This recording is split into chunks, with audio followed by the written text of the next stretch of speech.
Teresa Freed with Johnson County Government. It's our goal to stop the spread of COVID-19 in our community. We also want to make sure you have the latest information on our efforts. For data on how COVID-19 is impacting the county, visit our dashboard on jocogov.org. Last week, the week that ended on Saturday, we had a total of 740 new infections.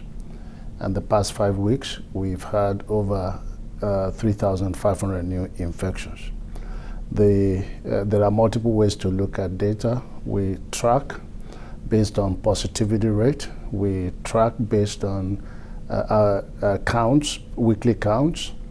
We track based on daily counts. Those 740 new infections last week translated to 106 cases per day. We also do track based on rate per 100,000 residents. And those 740 cases translated to 120 cases per 100,000 residents. No matter how we look at the data, the virus is spreading in the county. And we have to recognize that, and we have to work together to suppress the transmission of the virus. It is absolutely a fact that it is safer and the risk of exposure is lower when we open schools if the level of transmission in the community is low. Think about it. When schools open, there will be students, staff, teachers that take some of the infections to the school. And the higher the level of transmission, the greater or the higher that risk, the risk of that happening. We've seen many school districts across the country that have started to reverse the reopening because of outbreaks. And so the school districts have decisions to make in terms of how they reopen, and it is important they take into consideration the level of transmission in the community. However, here's what we know.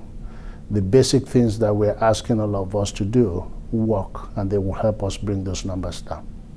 If we have all of us wear masks, if we stay away from house parties and crowded events, we will bring the numbers down.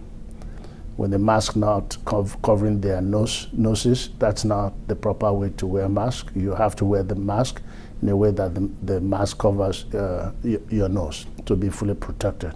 But if we get 95 to 100% of us wear a mask, in a few weeks, we'll bring those numbers down. And if we get a positivity rate below 5, which is really a very good indication of the level of transmission of the virus in the community, then we're able to open up our schools in the least restrictive way. And we will continue to work with the school districts. We'll continue to update them on the data and what we are seeing. And we'll continue to trust our residents based on their sense of responsibility to the community to do the right thing. We have to bring the numbers down, and collectively we can do it. For more information about COVID-19 in Johnson County, visit jocogov.org/coronavirus. You can also subscribe to a daily e-newsletter with the latest data and precautions being taken in the county and state.